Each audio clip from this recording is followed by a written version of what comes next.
रात के 2 बज रहे थे। दिन भर ऑफिस का काम करने के बाद भी मुझे नींद नहीं आ रही थी। मैं सोफे पर लेटा हुआ सोशल मीडिया स्क्रॉल कर रहा था।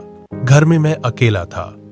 मेरा परिवार गांव चला गया था और काम के कारण मुझे शहर में रुकना पड़ा था। कमरे में सिर्फ फोन की स्क्रीन की हल्की रोशनी फैल रही थी। खिड़की के बाहर से ठंडी हवा का हल्का झोंका आया, जिससे मेरी गर्दन पर हल्की सी ठंडक महसूस हुई। तभी मेरे कान में एक आवाज पड़ी। किसी ने मेरा नाम पुकारा था। आवाज बहुत धीमी थी, लेकिन वह सीधे मेरे कान के अंदर आ रही थी। मैंने तुरंत स्क्रॉल करना बंद कर दिया। मेरी सांसें थम गई। मैंने फोन की स्क्रीन बंद कर दी।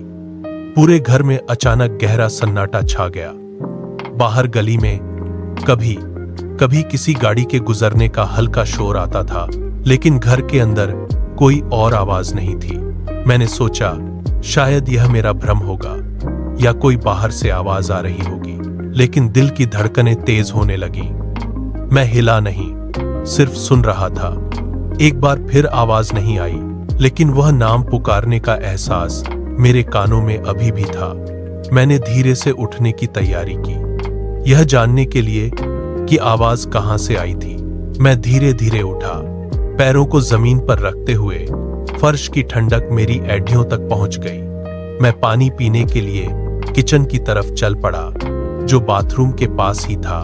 बाथरूम का दरवाजा आधा खुला छोड़ा हुआ था। दरवाजे की खाली जगह से अंदर की दीवार पर लगा आईना साफ दिख रहा था। मैंने अनजाने में ही आईने की तरफ नजर डाल दी। वहां मेरा शरीर तो ठीक से दिख रहा था, लेकिन मेरा अपना साया मुझसे अलग हरकत कर रहा था। मैं स्थिर खड़ा था, लेकिन साया धीरे धीरे आईने की दिशा में बढ़ रहा था। मेरे हाथ मेरी तरफ ही टिके हुए थे, लेकिन साये के हाथ आगे की तरफ फैले हुए थे। मैं घबराकर एकदम पीछे मुड़कर देखा। पीछे सिर्फ खाली गलियारा था, कोई भी वहां खड़ा नहीं था। मेरे कदमों की आहट अभी भी गलियारे में गूंज रही थी। मेरा दिल जोरों से धड़कने लगा, हाथ पैर कांपने लगे। मैंने फिर से धीरे धीरे सर घुमाया, दोबारा आईने में देखा। अब मेरा साया मेरे शरीर के पीछे से पूरी तरह बाहर निकल रहा था। वह आईने की सतह को छू रहा था।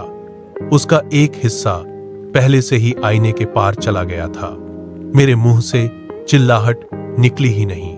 मैं जगह पर जड़ सा खड़ा रह गया, सिर्फ साये को बाहर निकलते देख रहा था।